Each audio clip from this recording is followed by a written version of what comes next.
Welcome to Handi Quilter Watch and Learn. Today we're going to look at where we are on our collage quilt. So stick around to see the progress we've made. Be sure to give us a subscribe and like to get more great quilting tips and tricks. I'm Kim Sandberg, and with me today we've got the entire education team. We've got Denise Dowdrick, Amy Losi, Christina Whitney. And we are in the thick of our collage quilt project, aren't we? Yeah. And some of us are farther along than others. But we wanted to do a check-in today and just show everybody where we are in our projects, maybe some of the things that we've learned. We'll find out if everybody's actually following the pattern. I already know that I'm not. And give you just some tips if this is something you want to try of how we're figuring out how to make this work for us, right?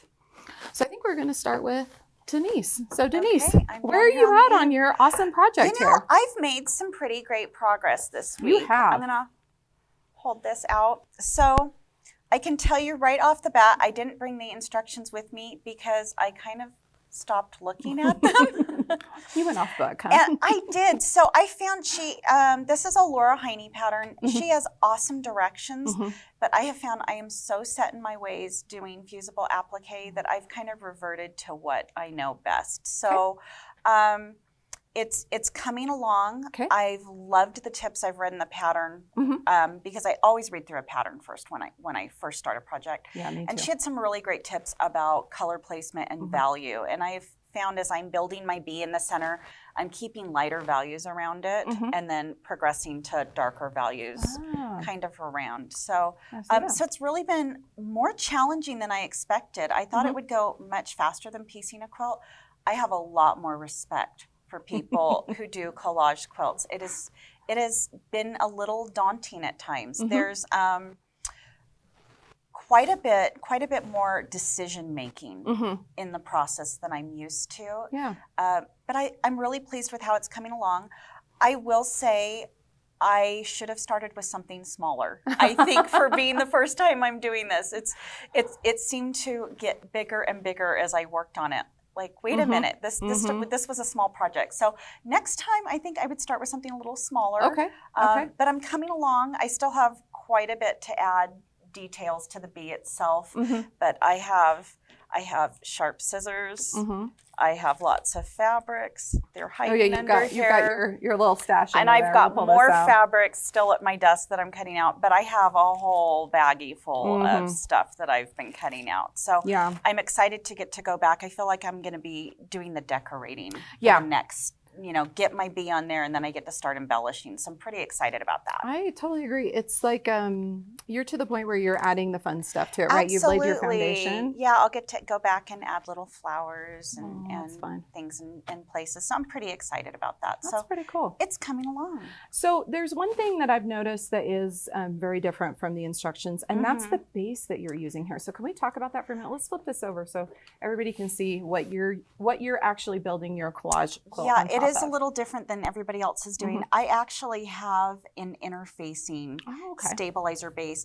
I didn't have the product she called for in the pattern, so I made a substitution. Okay. But I looked for something that would still allow me to fuse. Right. So because I've got that sticky fusible on the back of it, and I have probably 3 different brands of fusible stabilizer in here because I was using what I had. So, right. So, quite a bit of deviation from the very well written instructions, but I'm making it work. Yeah. And it's turning out much better than I hoped. That's so good. I'm excited. I know, I'm very excited to see this finish soon. So you just have, but you've got like finishing touches to put on here, and then you'll move on to the quilting. And then I'll move on to, getting to quilt it. And I've already got some plans for how I'd like to quilt it. I kind of started with how I wanted to quilt it before I decided where I was putting all of the fabric. Okay. So I like that. I'm excited to move on to the step that's not unknown for me. Yeah, not this part of the process. So, Denise, I've got a question for you. You said that you use different products for the fusible. Yes. Do you remember what product was used where so you could do some testing when you actually quilt I to see what you like? do. I actually do, because when I first started fusing, I had Steam a seam that I was using for the bee body, so it's much thicker. I also have some soft fuse in here, which is really thin, and that's on like the white pieces. Okay. And then I also have heat and bond light. Okay. So I know which kind of pieces those were on. I tried to keep the softer fusible to the background since there's so much of it. But I know when I get to the center and I get to where I'm actually quilting over the bee, I'm really going to have to watch what I'm doing and slow down a little bit, because I know there's a lot of thickness in those areas. Yeah, that'll be interesting to see how it turns out. I know. Yeah, I'll be excited to hear the report on that. Yeah, I am too. We'll see how that goes. How it handles the quilting, right? All right, so that's for Denise's on hers, and this is where I get to admit that I haven't really done a lot. So this is my bag that everything originally came in. I did fuse all of the fabric to the seam, and I cut it into strips, and that's as far as I've gotten. Baby steps? Baby steps. I've got a long ways. But I know that from looking at the instructions in the pattern, I'm to the point where I just need to trace the outline of the pattern onto my backing fabric or my foundation fabric, and then start laying it out. And I figure once that, it'll go pretty fast. Here's to hoping that's what happens. And you have quite a bit different technique than the rest of us well, do. it's the straight strip. So one thing that I did do that differed from the pattern, in the pattern, it was mentioned, cutting everything with scissors, and I was like, I don't have time for that. So I fused everything, and then I used a rotary cutter, and I have them all kind of in bags according to colors, so that when I'm ready to start slopping it all on there and ironing it in place, I've got things kind of organized. But yeah, so I have a lot to do. I'm looking at where all of you guys are, and I'm like, oh, I have a lot to do to get everything done for the next episode, but I will find the time. Well, you're very well organized, so it'll come together. Hopefully that'll help with the final product. So that's where I am. Amy, where are you on yours? I know you've definitely gotten more done than I have. So I've been spending a lot of time cutting, because mine has a lot of flowers. And yours is big too. And mine's big. It's a big project. So I started by tracing out the pattern, which is a big elephant, on this fabric with just using that water soluble marker. And I'm not as organized as Kim. I didn't separate my colors into values before I started slapping on things, so I had to dig through to find them. But I started off by just cutting like the fabric that was more solid colors or didn't have like the big flowers in them, into just strips and pieces to use as a background underneath. And then the flowers and the leaves and stuff I'm putting on top of those. After watching Denise use the big pieces, I'm like kind of wishing I would have done that. That's so funny, because I was looking at how you did yours and how you have a base fabric, and I was wishing I had done that.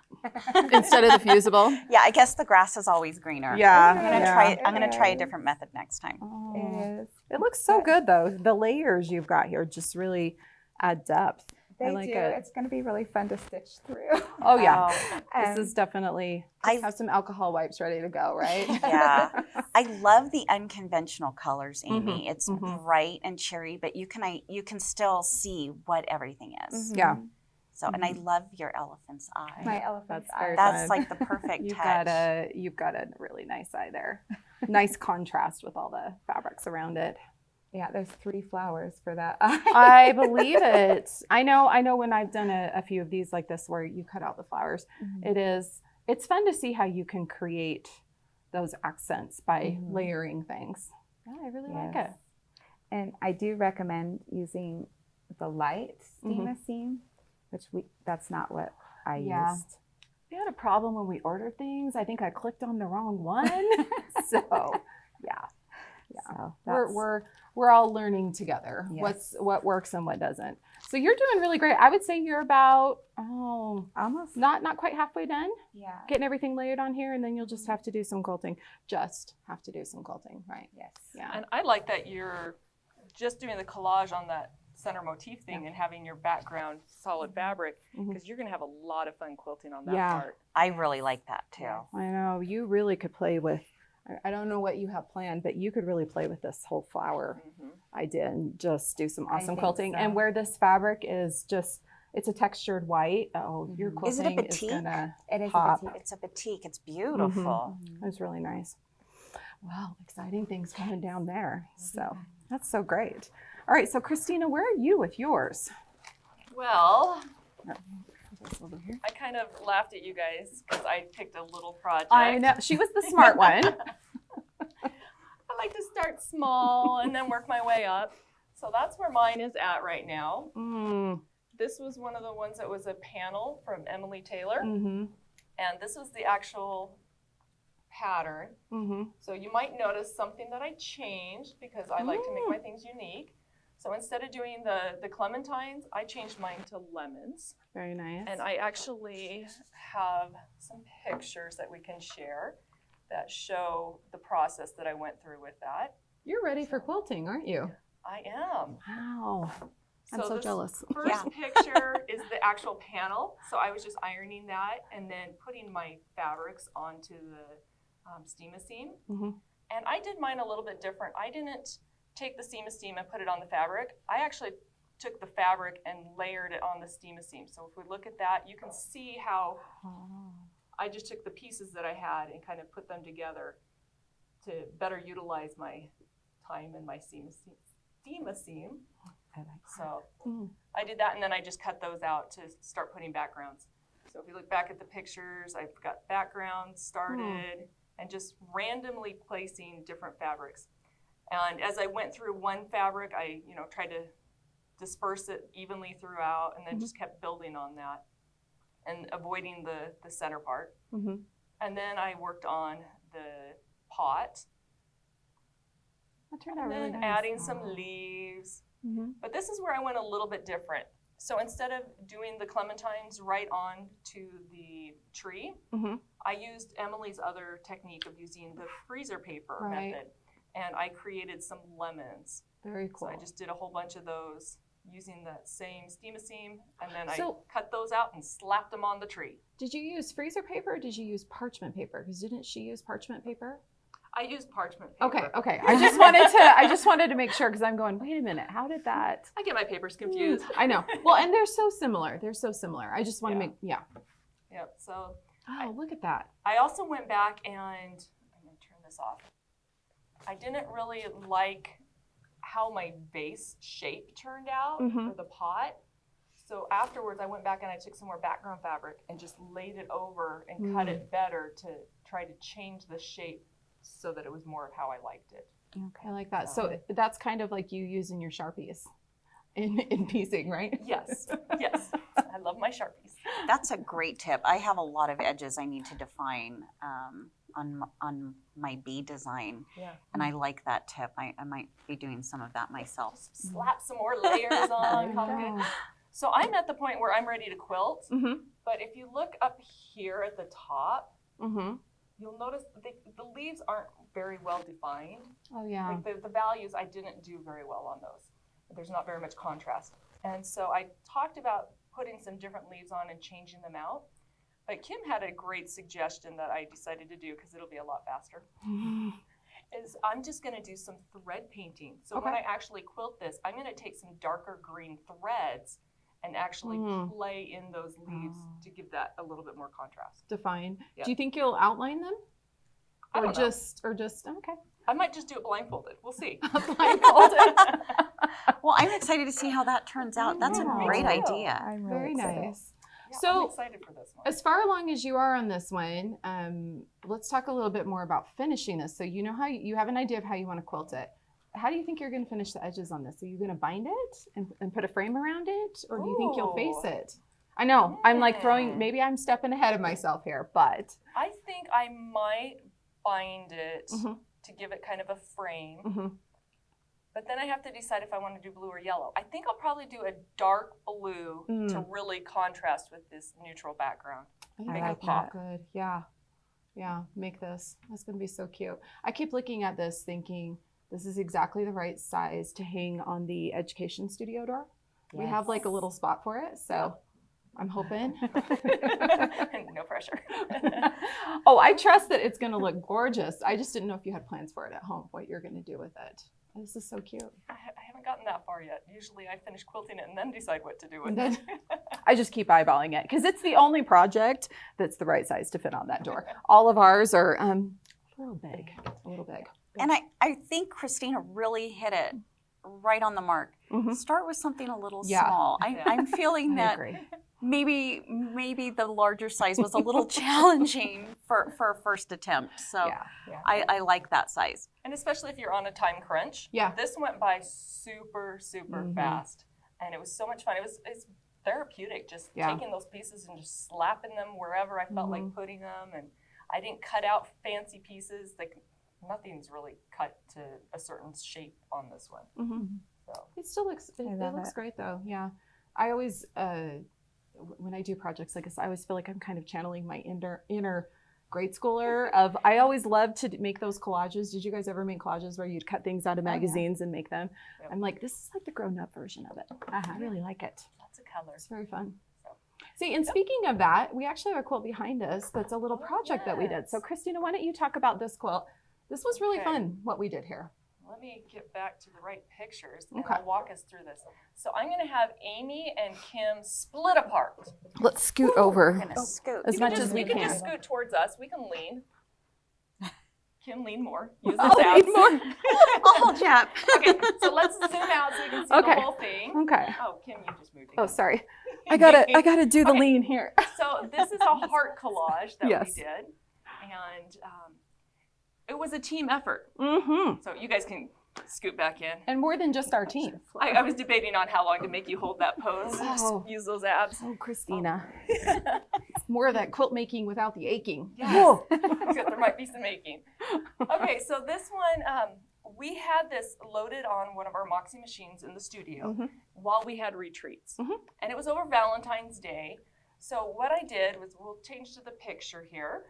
I loaded this backing fabric, Mhm. and then I also loaded a top fabric and batting. Mhm. My backing and my background, I'm gonna call it background fabric, are the same fabric, but on the background fabric, I drew a heart on it. And then we grabbed a bunch of scraps, Mhm. and we just had a pile of scraps sitting in the studio with scissors and a washable glue stick. Mhm. And every time one of our students or one of us went by, we were supposed to cut out a shape and glue it on there, overlapping to fill in that heart. So you can see kind of the progress there. Mhm. And then as we got a throat space filled up, I would go by and I just did some straight line squiggles to get it all in position. Oops, that's the end of that picture. And then once it was all completely filled up and all of the background was quilted, I went back and I added some more quilting in the heart just to really hold those pieces down better. Yeah.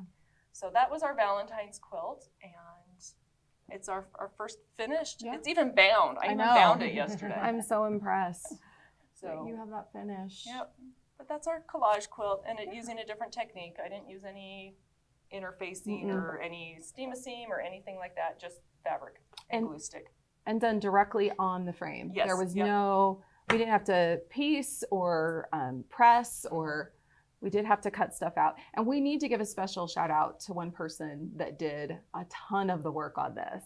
So Mallory, who was at the Pro Stitcher retreat, every time we Yep. turn around, she was very fast. She'd go back to her machine, do what she needed to do. Then she'd come up and she'd be cutting out another heart and putting it on there. So she probably did, I don't know, maybe at least a quarter She did a of the good stuff on portion here. of it. She did a She good really portion did a of lot. it. So yeah, it was really fun.